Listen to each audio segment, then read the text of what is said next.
Hello friends, I hope you all are doing fantastic. You must be wondering that in the times of pandemic, how am I telling you all that we all are fantastic? But that is what is the indomitable spirit of mankind. And today I will begin our discussion with a fantastic tale of human society. Human society began with hunting and gathering stage. From there it evolved to pastoral stage, from pastoral stage to horticulture stage, from horticulture stage to agriculture stage after agricultural revolution took place. So, throughout this evolution, when society was evolving, massive changes were taking place. What was common in all these things? The indomitable spirit of mankind. And after agricultural stage, with the onset of industrial revolution, human society heralded into altogether a new phase of social living. And after IT revolution, the society has undergone all the more massive change. So what I mean to say is, from the time the society has evolved from hunting and gathering to today's time, change is imminent, and pandemic also has brought a change. And this pandemic also has impacted our economic life, and the centers of economic life are our cities. And any drastic change will definitely impact the city life, city economy, city administration, city culture to a great extent. I am sure by now you are very clear what we will be discussing in today's session. So, in today's session, we will try to understand what is the concept, meaning of urban sociology, and we will try to understand that how did urban sociology develop. To begin with, the concept, the word urban means something which is related with city. It has emerged from the Latin word Urals, which means city. And as we have been reading all around us that the entire globe is urbanizing with a massive pace, and India is no exception to that. So, as a concept, urban sociology is tremendously diversified with multiple dimensions like economic, administrative, political, cultural, psychological. Let us now understand what are the different dimensions of urban sociology. We will discuss this one after the other, and from one point will emerge many other points. And as you all know that by 2030, the number of people living in cities will be about 5 billion, and this will also lead to multiple challenges.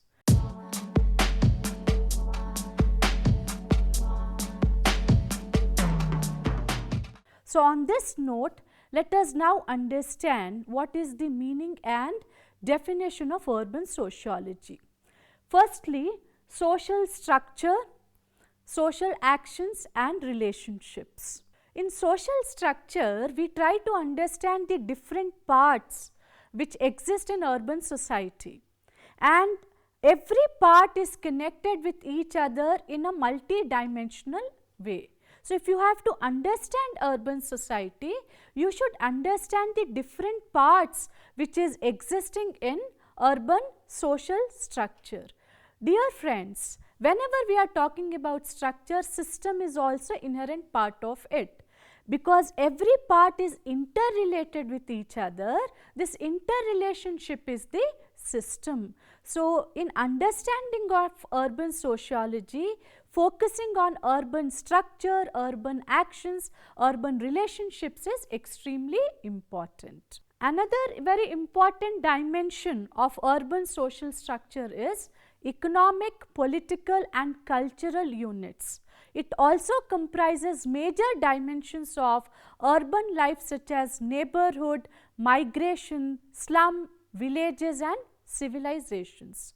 Social institutions.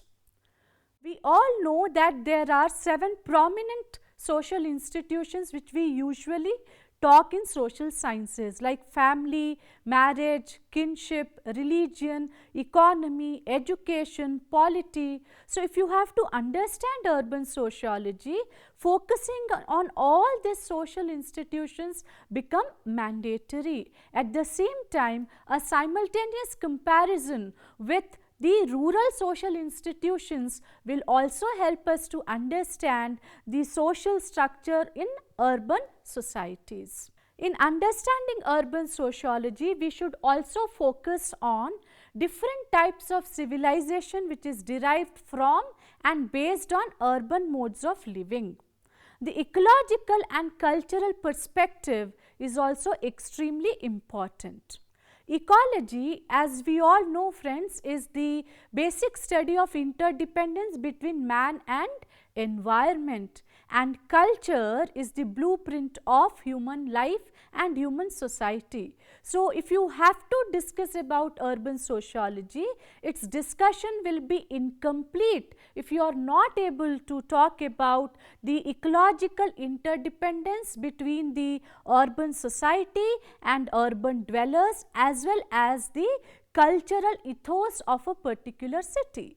For instance, when you talk about Hyderabadi culture includes multiple things like food habits, dressing patterns, our cuisine, our festivals like Batkamma, Bonalu, all this come together to form a culture, and most of the cosmopolitan cities in Hyderabad or in India, cities like Hyderabad, Delhi, Mumbai, Ahmedabad, or you take Chennai, you talk about Calcutta, all show diversified cultures. So, urban sociology focusing on culture is a very significant element. Another important dimension in study of urban sociology is social processes and social change. The social processes in cities also are significant factor in understanding urban sociology.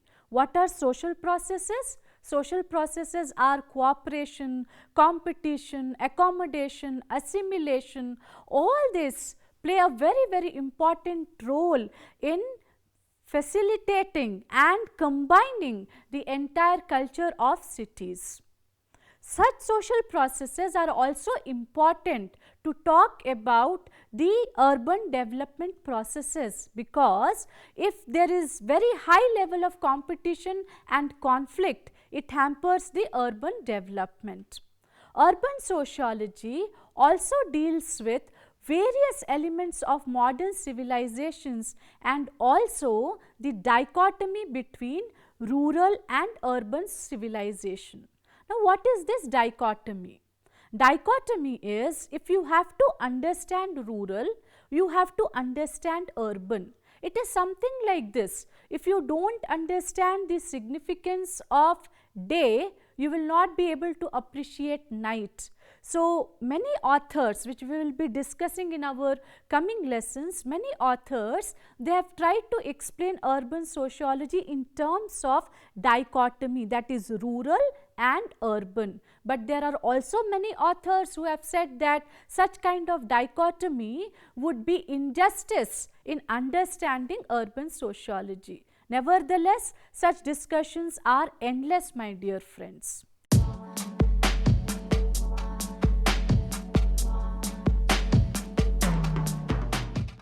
Let us now try to understand that how urban sociology originated and developed. It's a fantastic narrative. Urban sociology is reflected in multiple perspectives of planners, administrators, architects, demographers, and it also helps in understanding population problems, economists, historians, culturalists, structuralists, and the list is endless. Interestingly, when you talk about urban sociology, the origin is somewhere estimated with the reference of the first book on the city which appeared in 1598, and it was written by an Italian, Giovanni Botero. Its English version was published in 1806 under the title A Treatise Concerning the Causes of Magnificence of and Greatness of Cities. The first monograph written on the city was René Morier's, which was published in 1910, though it was focusing only on economic perspective. The works of George Simmel, all those who have read about urban sociology, George Simmel is a very familiar name. George Simmel's very popular writing, The Metropolis and Mental Life, which was published in 1903, Max Weber's writing The City in 1921, and Morier's Les Villages et la Ville in 1929 contributed immensely in origin and development of urban sociology. George Simmel, as I told you friends, it is the first sociological definition of the term urban was given by him, and he analyzed the interaction between spatial, density, social behavior and economic differentiation. The milestone in the development of urban sociology is the Robert Parks publication The City, which was first published in American Journal of Sociology in 1915. Burgess published The Urban Community in 1926. Prior to this volume, Park, Burgess and Mackenzie, they published The City in 1925, which laid down the foundation of urban sociology. These contributions have led to the establishment of Chicago School of Urban Sociology. In our coming lessons, my dear friends, we are going to talk about the ecological perspectives in connection with urban sociology, even that is rooted in Chicago School.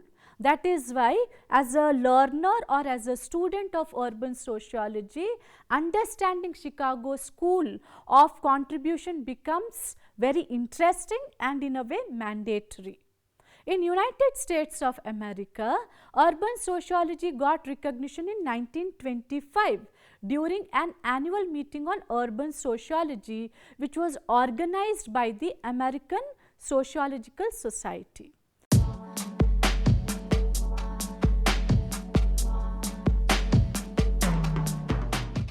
Let us now understand that in a country like India, which talks about agrarian society, India is land of villages, we all know that. In fact, in India we have almost more than 6 lakh villages. So, in a country like India, what were the factors which actually led to the development of urban sociology? This narration is also very interesting, dear friends.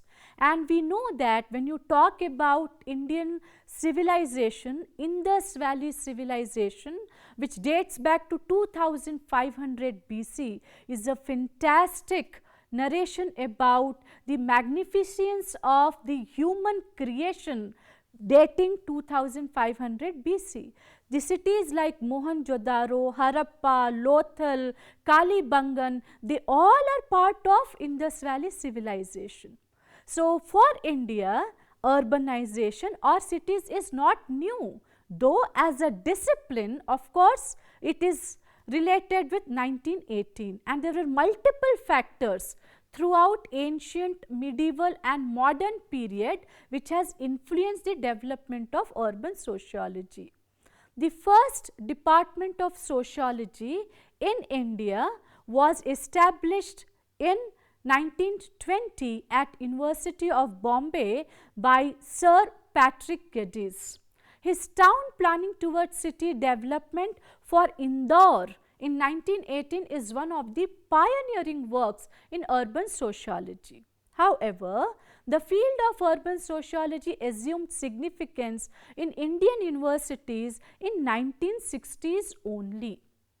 Patrick Geddes was interested in reviving the indigenous customs and make them the base for modern town planning in India. Though, my dear friends, if you have studied Indus Valley civilization, you will agree with me that town planning is not a new concept in India. In fact, throughout ancient India, even in medieval India during the Mughals rule or even during the period of Gupta or Mauryas, we have seen fantastic levels of modern town planning. So, the concept is not new to India. Geddes, he authored 40 town planning reports in India between 1914 and 1924 at the behest of various institutions and government agencies which were included in the very popular work Town Planning Towards City Development. This facilitated in developing innovative ideas about preserving and reviving Indian urban and also helped in documenting the status of Indian cities in the early decades of the 20th century. Interestingly, Indian Council for Social Science Research, which is popularly known as ICSSR, even they commissioned 3 trend reports to review the literature of urban studies in India since the 1950s. The process of urbanization and urbanism in India attracted the attention of scholars since 1950s.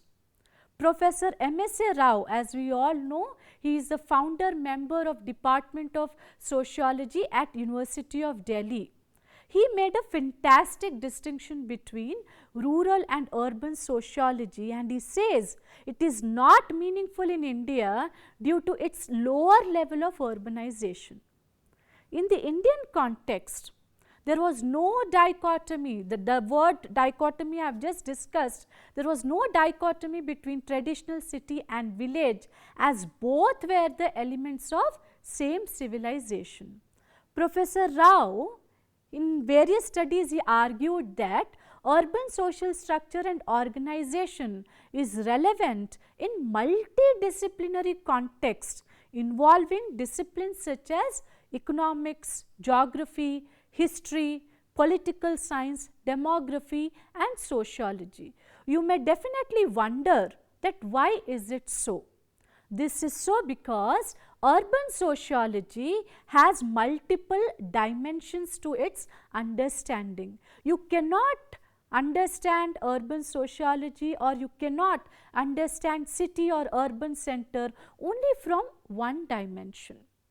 Victor D'Souza's multiple studies after the 1951 census report reveals high growth of urban population in India. Most of the studies conducted during the periods of 1950s, 1960s and 70s are largely empirical generalizations about the urban phenomenon. However, Victor D'Souza says that they lack the rigor of scientific method. The post-1980s, they witnessed remarkable growth in urban studies, especially on issues such as urbanization patterns and trends, migration studies, social problems in urban areas, urban problems of slums and squatter settlements in the 1980s. Many scholars showed interest in urban phenomena in India. Let us now briefly discuss who are they. Professor G.S. Ghurye, who was successor of Patrick Geddes at University of Bombay, he showed keen interest in studying the urban situation in India. He worked on the comparative and historical methods of urbanization and also studied rural-urban relations. As I mentioned earlier, friends, if you have to understand urban, you cannot ignore rural, and if you have to understand rural, you cannot ignore urban.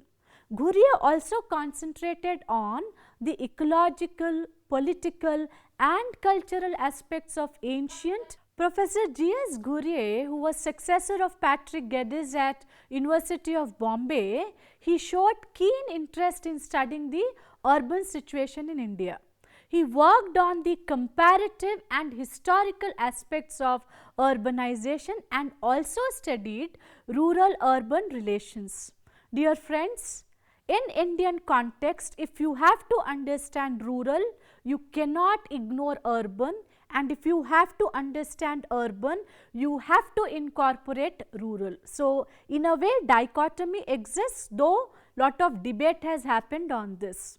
Ghurye also concentrated on the ecological, political and cultural aspects of ancient and medieval cities in the context of civilization, which resulted in publishing Cities of India in 1953.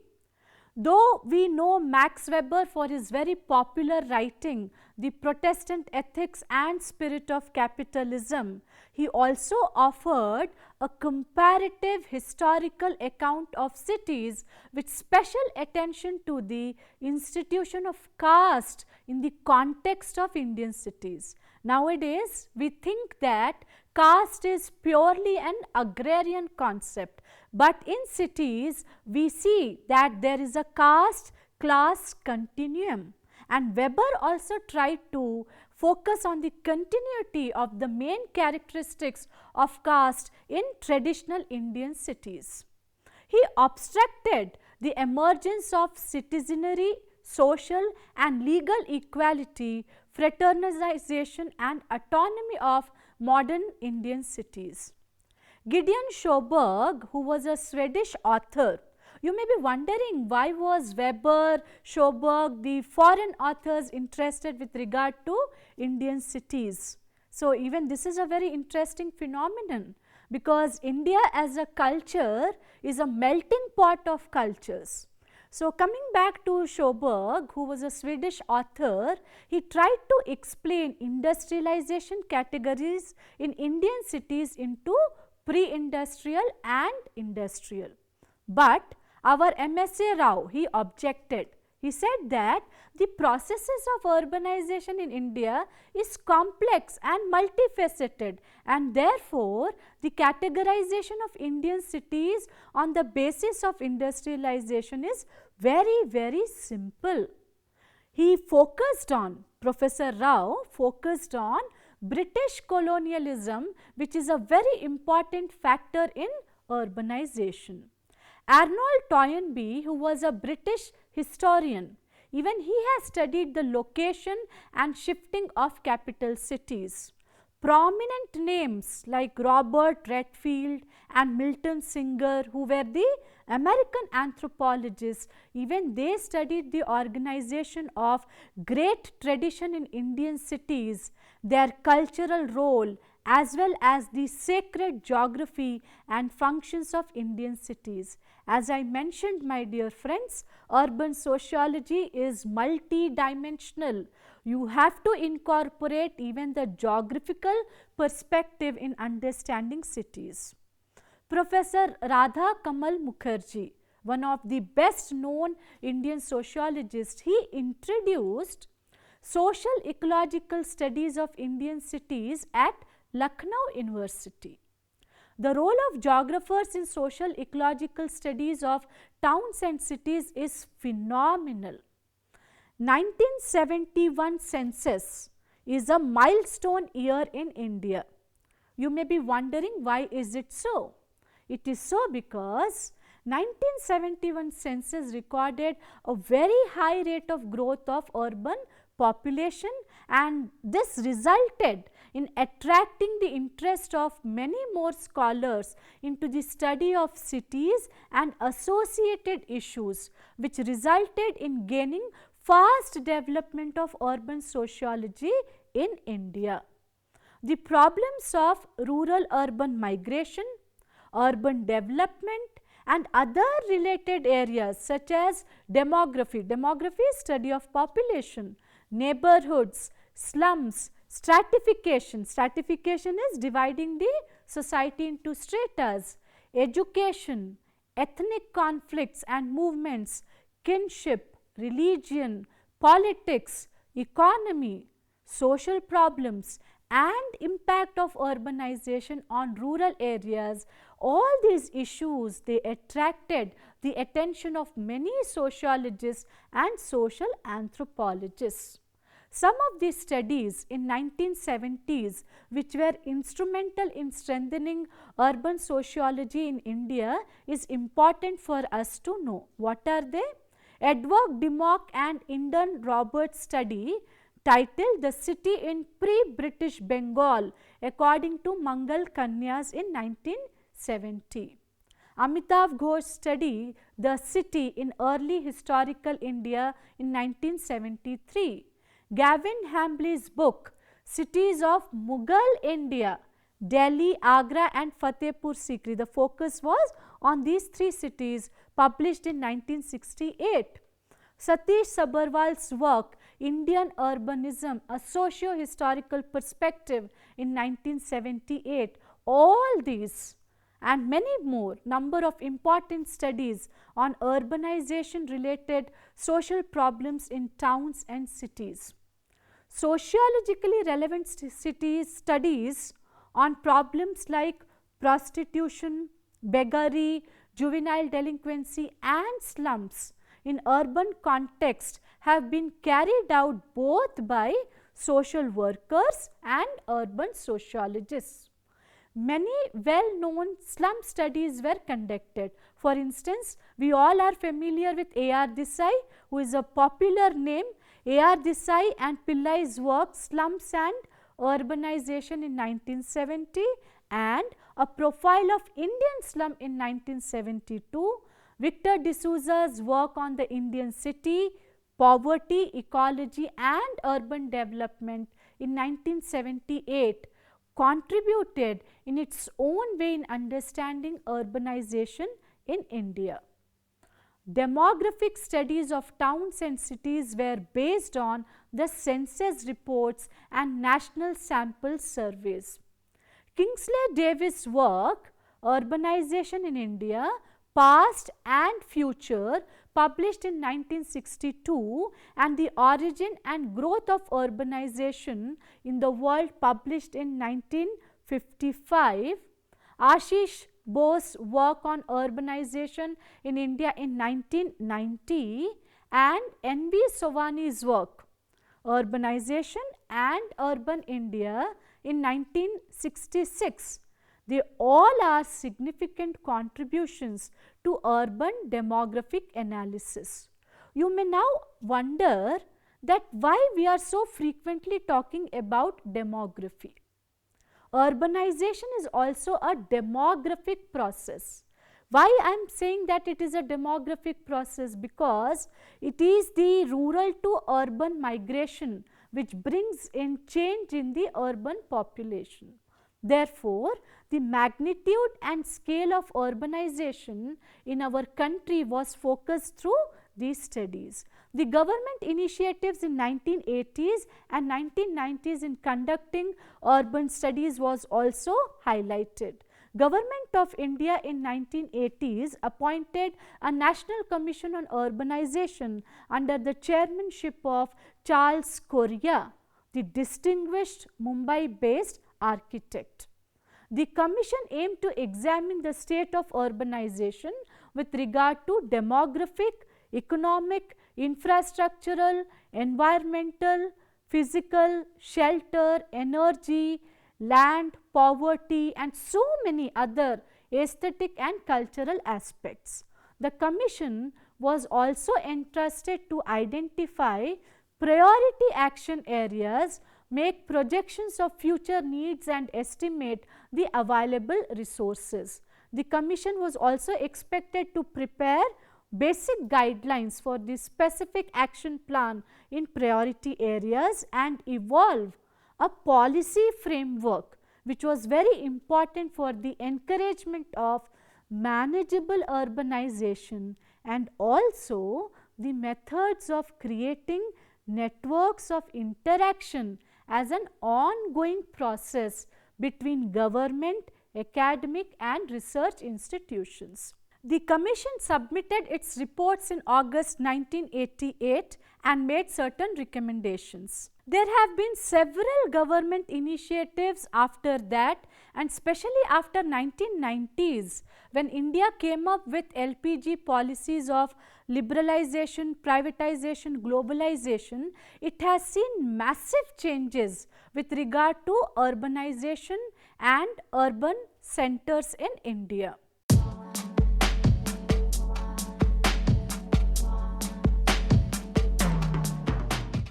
Dear friends, in this lesson we have tried to understand the basic concept of urban sociology, and we have touched upon certain significant glimpses with regard to its origin, because covering the entire origin of urban sociology in India or elsewhere is a challenging task. For any of your questions, any of your queries, any observations which you would like to share with us, please feel free to mail it to me on pandeyvini, Pandeyvini, pandeyvini@gmail.com. In next lesson, we will discuss about the nature and scope of urban sociology, which I am sure you all will enjoy, and further we will explore that what are the other dimensions in this beautiful discipline of urban sociology. Thank you.